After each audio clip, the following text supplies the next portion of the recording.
Good evening, everyone. Good to see all of you here tonight. What a beautiful, wet evening it is.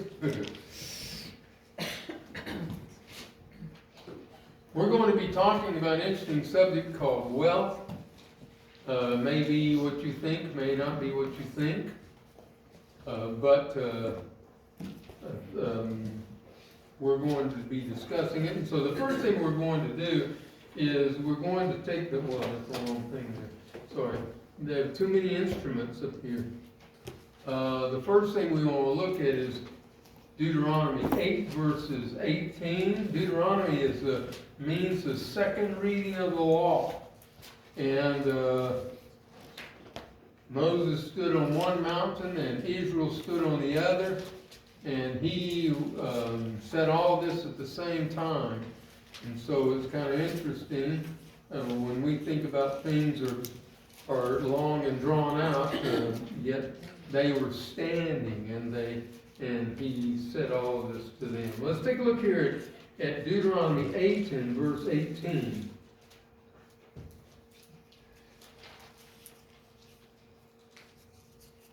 That's 16. But remember, the Lord your God, for it is He who gives you the ability to produce wealth, and so confirms His covenant which He swore your forefathers is as it is today. Now, what did we determine from this? Let's take a look at what He has said and what we can understand. Wealth is the abundance of possessions, resources, or riches. And all of us have abundances. In fact, we have things that we have that we don't even realize we are blessed to have. In fact, Christ said, I have come that you may have life and that you may have it even more abundantly. So even in what He is wanting you to accomplish, He's saying you're going to have an abundant amount of it because of what He has accomplished. And some people have a lot. But what He tells us in the scripture is you take one single kernel of corn and you can plant it in the ground and it will grow up and have several ears of corn on a stalk. And when you look at an ear of corn, if you ever break one in half, you'll notice that they always, this shows you the consistency of God. They always have an even number of kernels in a row. Isn't that something? And by the way, I don't know whether you ever noticed this, but every single stalk of corn, they have this little fluffy stuff at the top, flyaway stuff at the top. That's the male part. And the silks that come out of the corn is the female part. And each one of those silks produces a row of corn. And what He says is, I will give you some 40, some 60, some 100 times.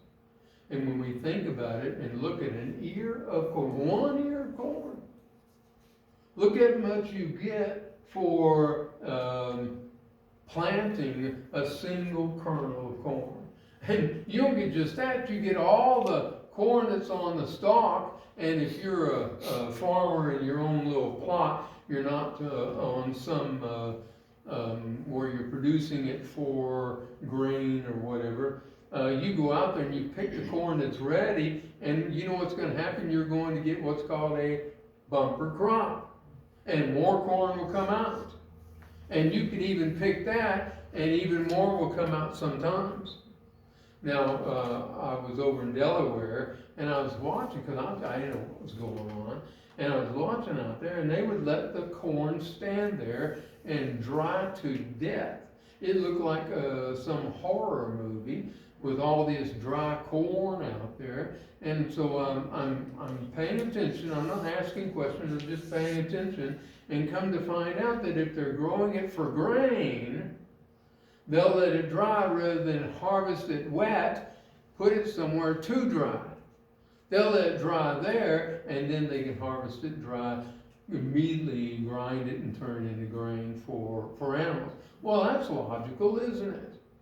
But however, what he's saying, and you don't get a bumper crop with that because they didn't pick it and make it come out more. But he's saying here that he has given you an abundance.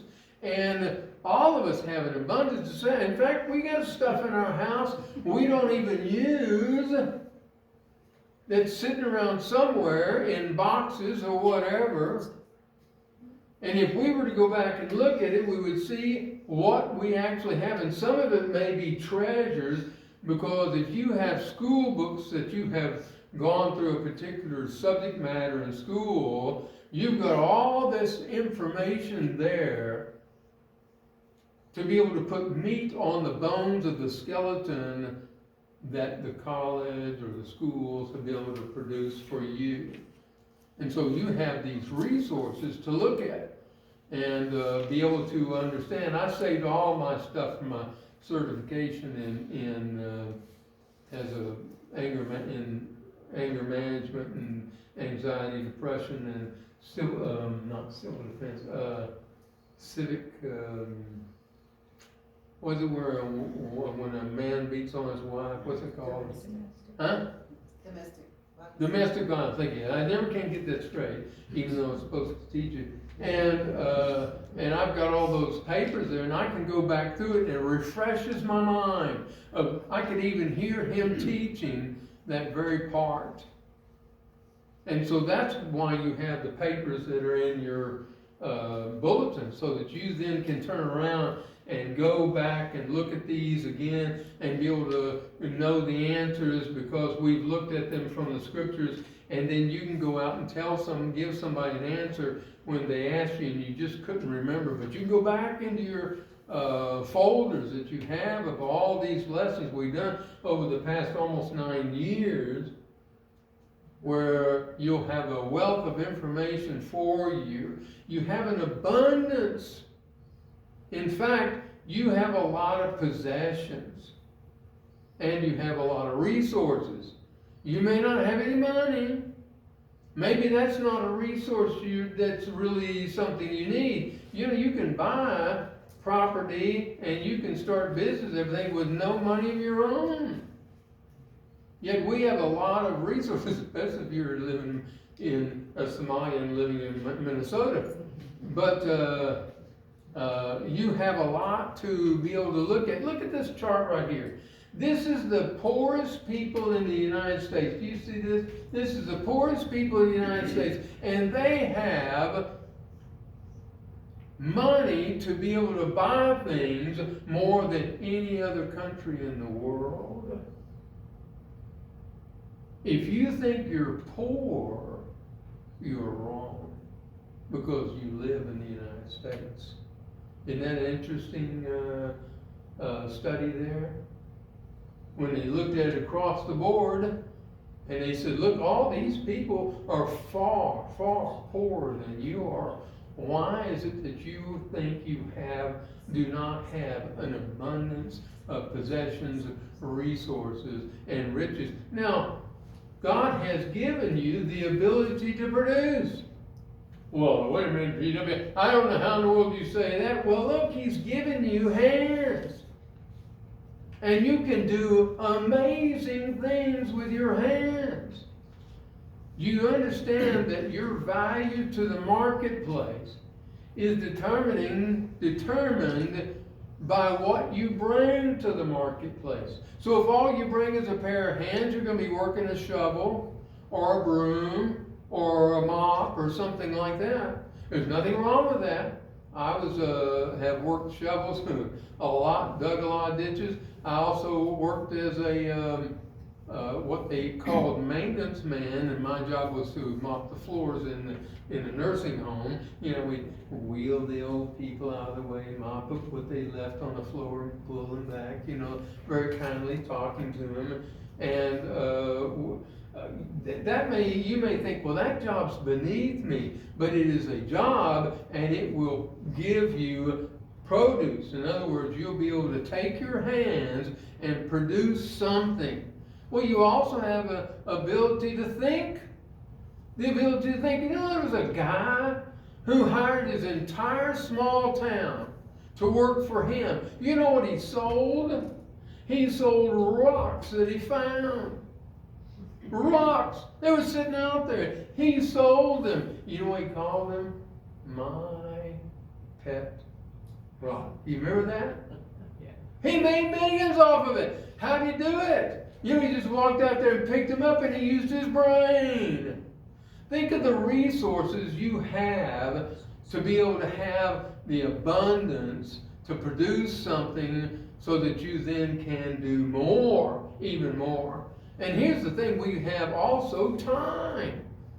You know, we have 24 karat gold hours every single day. And so all you have to do is use them, and use them wisely, not widely. Use them wisely. Let's start up here at the top. Let's go around to the right.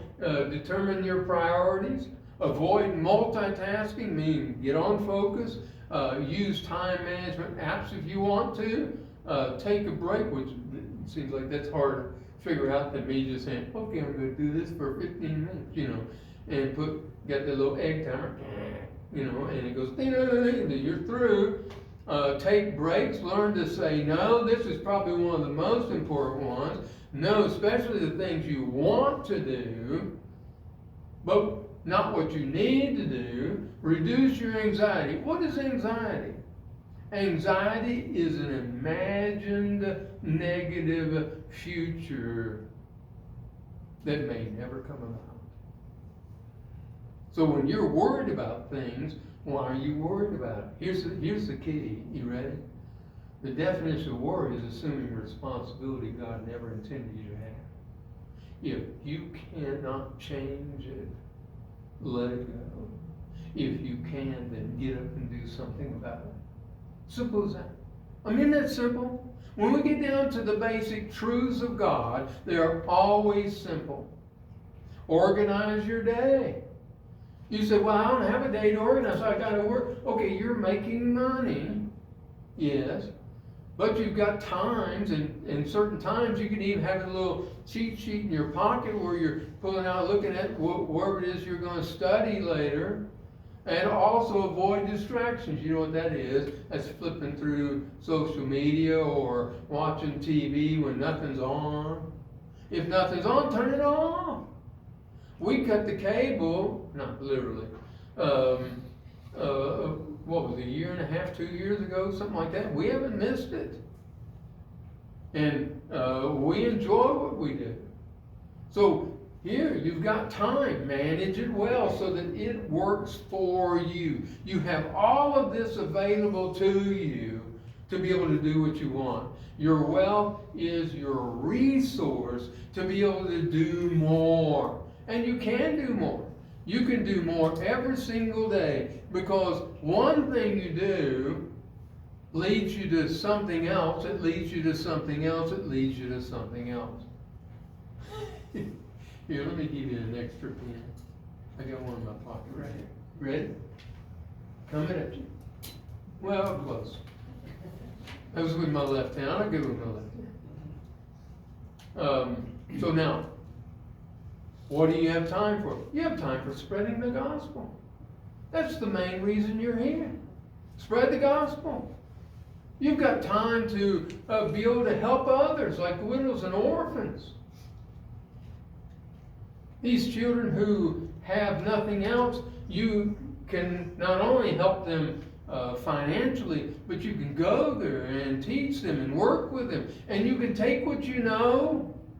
If you're retired, you take what you know and teach them how to do it. You can have a little class. They'll even let you do this at community colleges. And you go in there and teach them how to build a house, or how to repair diesel mechanics, or how to be able to do a furniture upholstery, or whatever it is your niche. I say it two ways, niche and niche. I don't know which is right, but they're both there. And so what you do is you go out and do it. Here, look here, this lady is teaching English as a foreign language.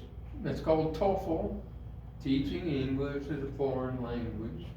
And I have a TOEFL license, and I used to teach Chinese, and it really got difficult because they only want to do it on the weekends, and they only want to do it between midnight and 5 o'clock in the morning, and that became very tough for me to be able to come in here and preach without going to sleep.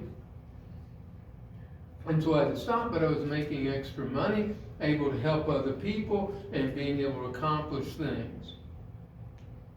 And so, and also, you can change the way you use your money. Here's what you do. You ready? Here's the answer. You take 70% of what you make to live on. Simple as that.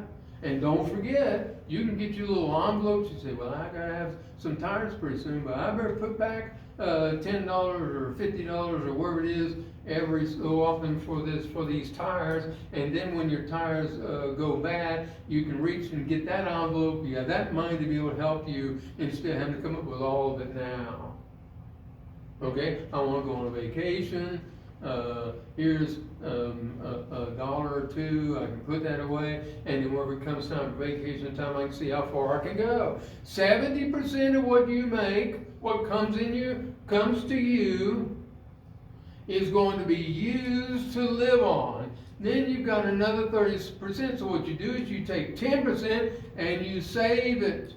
And you save it so it will grow, and then you can do something with it. And then another 10% you can give to God. And you'll be able to have to give to God because you've taken and managed your time well with your money, or managed your money well and your time. And so the last 10% you can use to invest in yourself. You know, there's a lot of free things on YouTube that are very, very valuable. Schools and all kinds of stuff. You can sign up for all kinds of colleges that will give you free courses in areas that may make you more valuable in your thinking. You may want to be a counselor or a coach. You know the difference between a psychologist and a coach is, you know? I'll tell you. A psychologist looks at your past and shows you who hurt you and where everything went wrong. A coach looks at your future and says, forget all the past, let's go on to the future. And that's much better because you really, they just usually blame your parents or some angry Karen kind of an aunt or something like that. Just go forward. And so you may want to invest in something like that. Or you may want to invest in having a think tank. Have everybody come in, you pass out these statements of what you're wanting to think about, and everybody comes in and you serve them some popcorn and drinks or something, whatever they can do to sit there and munch while you're all talking and choke and have to take them to the hospital. But you've got the opportunity to be able to do things like that because you've got that extra 10% to be able to work for you. When you train yourself on how to manage your money, everything changes. Everything. And when you get in money set back because you've been saving it, and now you can be able to turn to somebody who can invest it in something, or you can buy, like for example, I bought silver the other day, and it was at $28 an ounce, and now it's at $75. So you can do things like that. There's all kinds of things you can do. You have resources. You have an abundance of possessions and resources and riches available to you. And don't forget, you have your God who is there with you, wanting you to succeed. And so what he's going to do is hear what you have to say. You may make plans, and they may not be the ones he wants you to have, because he knows that particular area may go the wrong way. You may want to be a famous singer, and you think, well, the way to do that is to sing over here at this bar. And he says, it's not what you need to do. And all of a sudden you develop some kind of a problem with your singing or some ability.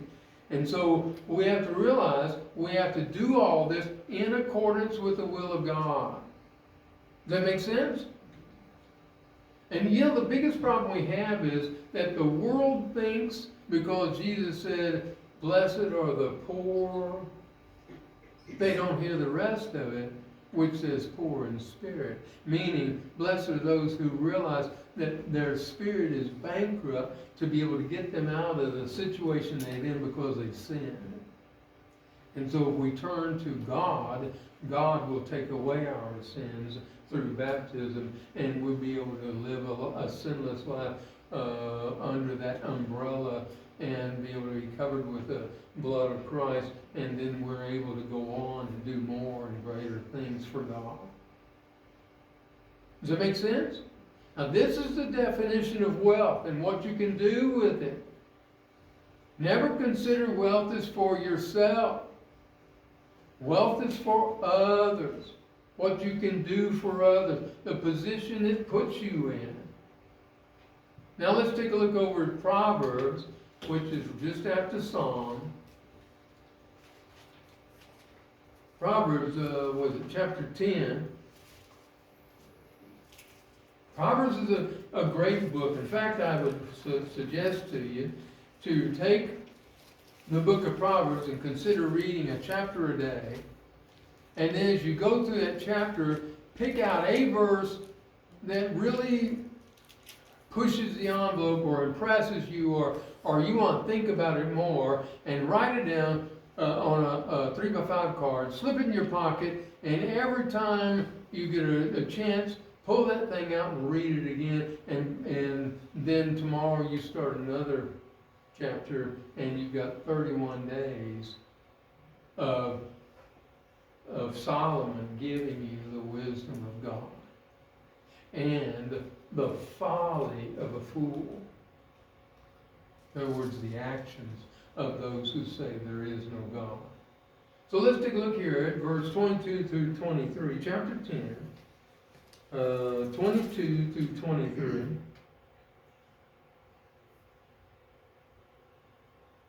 The blessings of the Lord bring wealth. He who adds no trouble to it. A fool despises pleasure in evil conduct. A fool finds pleasure in evil conduct, but a man of understanding delights in wisdom. Wisdom, don't forget, what is wisdom? It's a man who is taking the knowledge of God with full understanding and acting wise. So wisdom is to act according to God. Let's take a look at what he's saying here. All wealth is from God to be used wisely. Well, you know, I could not find, I looked all over trying to find something that would tell me that all wealth is from God, and everybody says wealth is from work. Well, now that's true, but wealth is from God, and the reason you're able to work, and the reason you have a brain that can do that, and so on, because there are people in this world today who can't do what you can do. They don't have the mental capacity, they don't have the hands or the arms or the legs. And yet they can, even if they try, they can continue to make some form of wealth in which they can utilize for their life. All wealth is from God. God gives you the power to get wealth. The only way you have this ability is because of God. And look, we can't just say, God, God, God, God. What we're saying is, when God created the earth, He created all the laws that function with them. You get out there, you say, I'm going to go to pick a city. I'm going to go to Dallas, Texas. And so you go out there to the airport here in Portland, and you go in there and you get on a plane, and they're running down the runway. You ever felt that? You know, the wheels are going, bumping along on the runway, and all of a sudden what happens? It lifts. Why does it lift? Because God set the laws of gravity, and He set the laws of flight. And you know, all you have to do, if you're flying long, you don't want to fly, gravity will take over. Real simple. But notice that all the laws work together as one that shows there's only one Creator. Does that make sense? That ought to be logical to you when you go out there and you're walking through the woods and you look over there and there's an oak tree, and right beside it there's several more oak trees. And how do you know it's an oak tree? Well, it's got this kind of a bark on it, and it's got that kind of leaf, and there's little acorns. Okay.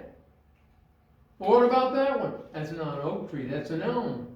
How do you know that? Because it's not like the oak tree. Why can't it be like the oak tree? Because God has set those laws where it can't be. And let me tell you, He has given you the power to accomplish well. And so when you get this well, you have to use it wisely in accordance to God's will. What's His will? He wants you to be faithful to Him unto death. If you do something that takes you away from that, it's not going to work. You need to honor God with your wealth. No matter what it is, and they don't even make these anymore, you know that? They're selling right now these little commemorative coins that have a penny stuck in. It says the last penny on earth, you know, and how'd they get all these to sell? But anyway, there is wealth, and you have to honor God with your wealth. Because if it's money, it's stored up time. If it is time, it is something you're taking away from your life. If it is possession, it's something you once bought, and now you're going to do something with it. I know a while ago we saw a picture of the hoarder house, you know. My wife was like, I have a garage sale, we'll sell everything. I don't care if we turn it into $1, we're gonna make some money off of it. And then notice, knowledge comes from God, plus understanding equals wise action. So first we have the knowledge of God. What does God say about this? What does God say about that? How does He help us here? How has He set the law there? And then we take that and we add to it understanding. Meaning we have to be able to fully understand the law He has set in the knowledge of God before we can actually apply it in our lives. Because without the understanding, when we get to the event, whatever event it may be, we need to know how to be able to do it. And if we can't read people, if we can't see when they're fed up with us and they're not going to listen anymore, just to back off and let it go, if we can't read people who want more, if we can't read when they're starting to listen to you, you know, one of the things that you have to do is study people. Study people and see how they act and how they respond. I used to work in sales all the time, and you know this. If you have somebody that have their arms crossed and their feet spread wide open, they're not listening to you. That's all there is to it. You've got to make them get out of that position, or you'll never reach them. And until they get out of that position, their mind is set. But once they have changed their physical stance, they can't get back to that much of a power stance, and you might be able to help them. And so when you put knowledge plus understanding, that's not just any old knowledge. That's the knowledge of God plus understanding equals wise actions. Wise actions. You see how that works out? Means that when you act, you're going to be acting on behalf of God. Your whole life has to be on behalf of God. Everything you do, every area, whether you're paying bills, whether you're talking to people, whether you're looking at somebody, whether you're married, no matter what it is, your actions ought to be wise actions because you're wanting to honor God.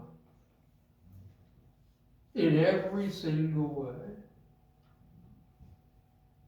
And then lastly, in this point, those who reject God enjoy going against God.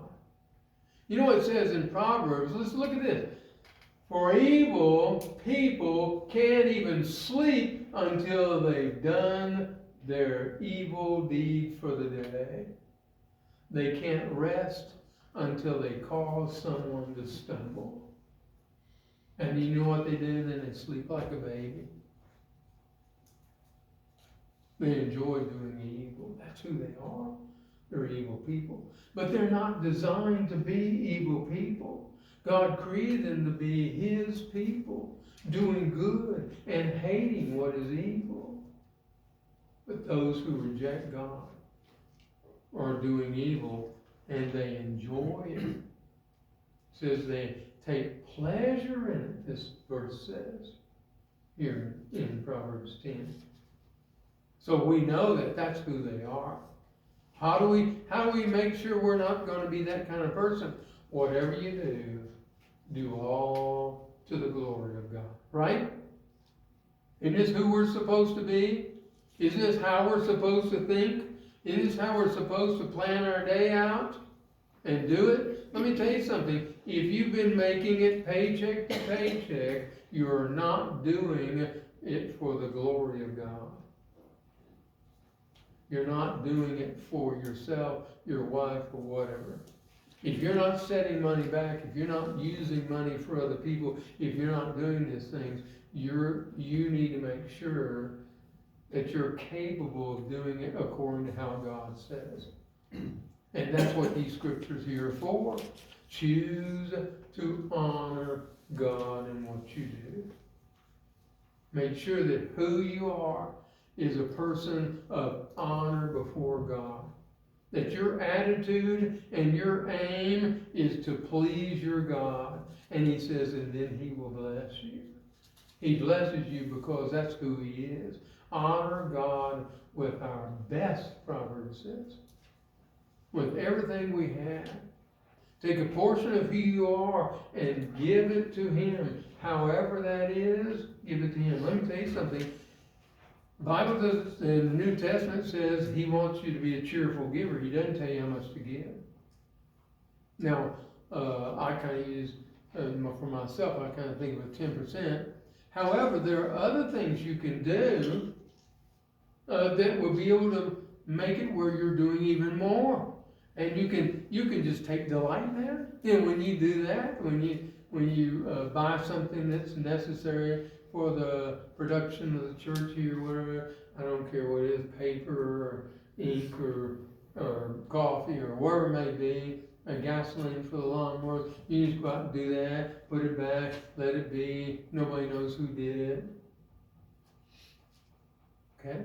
You're honoring God with your ability to do, with your wealth, with your ability to produce, honoring God with the best, with the best. Now, let's go to our last point here, Hebrews 13 and verses 5 through 6. Hebrews 13 verses 5 through 6. Look what it says here. Keep your lives free from the love of money and be content with whatever you have. Because God has said, never will I leave you or forsake you. So we say with confidence, the Lord is my helper, I will not be afraid. What can man do to me? So what he's saying here is, don't get caught up in the positions and the possessions and the power. What good is money? You don't want a bunch of paper with dead nobles on it. That's not what you're after. You're after what it can give you. Maybe prestige. Ooh, so you can look better than the Joneses. You can have a better car. You can have a better house. You can maybe have better furniture inside. I kind of like the idea of having an old, ugly house, and then when people walk in, it's like, wow, what kind of place is this? You know, cuts down on the stealing from outside, you know what I mean? But don't get caught up in what you think you have accomplished. Don't think more highly of yourself than you should. Because God's the one who gave you this ability. You don't have the ability in and of yourself. You can develop wherever God's given you. For example, a kid sits down and automatically can learn to play the piano. He can develop that, make a career out of it, and really do a great job. Maybe even write some music and be able to sell some special things, or be able to work for somebody else, or be able to sell his songs to famous actors and singers. But it doesn't mean it came from him. The abilities you have come from God. And the possessions you have are because He has blessed you. Don't get hung up on power. Look what this old fella said here.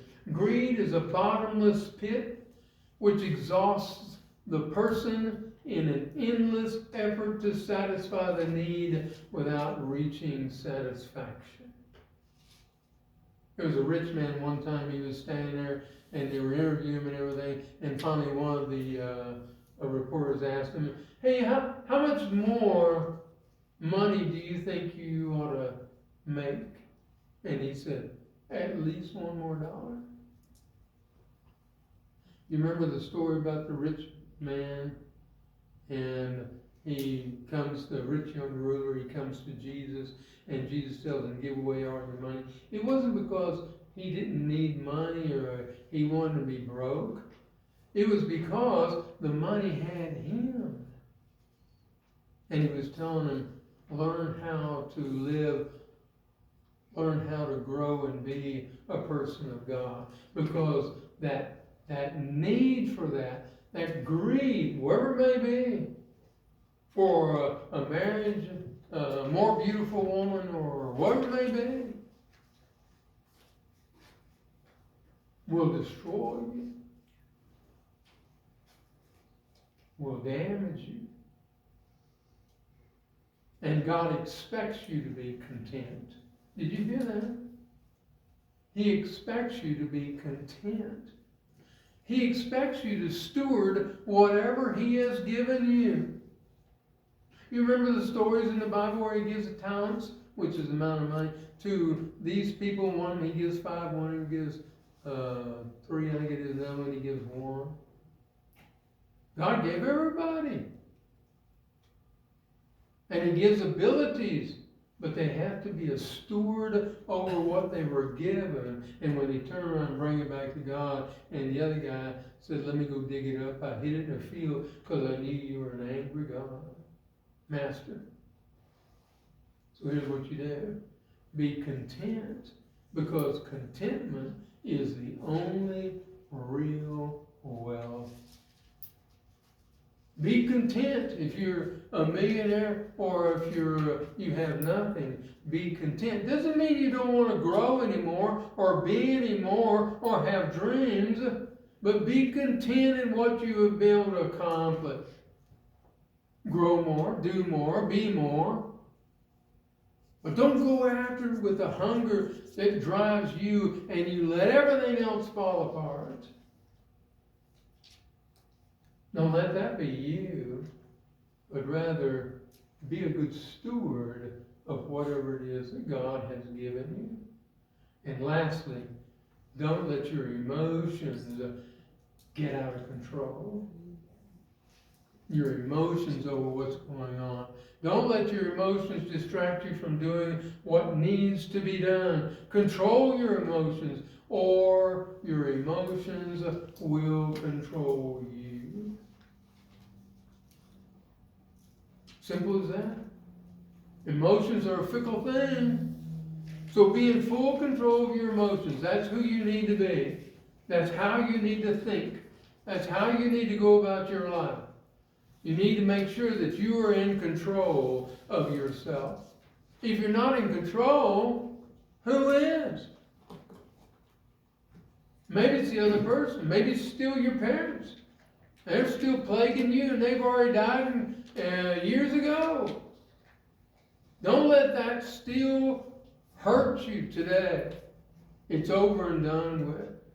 Don't allow yourself to be controlled in these 5 things. Your past, other people's opinions, limited beliefs. You know, we can know the depths of God by studying His Word. Relationships and money. Isn't it funny they put money on there as important as your past? Because of some of the things that your parents may have said, may have destroyed you. But you're mature enough today to think for yourself, aren't you? Aren't you capable of doing that? So here's what we do. We live our life as God has intended, to see who we are. Who are you? Are you a person of God? What are they going to say after you're dead? Are they going to say, oh, this guy, he's really a what? A man of God? A woman of God? A loving person who cared about so many people? Anytime you need to talk, they were there, ready to listen. What is it that you are good at, capable of doing? That you're well. And that's what God has given you. He is the source of all wealth. If you're not right today, you haven't been baptized for the removal of your sins. If you need prayers from the church, now's the time as we stand and we sing this song together.